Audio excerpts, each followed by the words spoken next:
Welcome to the Slop Temple. We pray this video helps. In this video, I will explain how to effectively use jump insecticide. First, it is crucial to understand the basics of this powerful product. Jump insecticide contains fipronil 80% wettable granules, targeting a broad spectrum of pests like stem borers and thrips. Proper preparation ensures safe and effective application, protecting your crops and the environment. Now, let's move on to mixing jump insecticide correctly.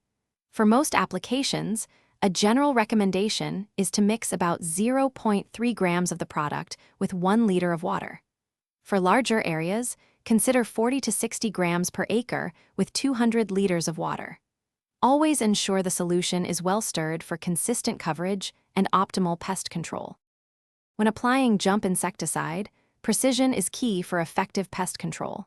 Use a foliar spray method, ensuring thorough coverage of plant leaves where pests are present. It is best to apply in the early morning or late evening to avoid strong winds and high temperatures. Remember to check the product label for specific reapplication intervals, which can range from 5 to 20 days. Your safety and environmental protection are paramount when using any insecticide. Always wear protective clothing, gloves, and goggles. Do not eat, drink, or smoke during application, and wash your hands thoroughly afterward. Store jump insecticide securely, away from direct sunlight, and out of reach of children and pets to maintain its efficacy and prevent accidents. Thanks for watching. Consider subscribing if we helped you.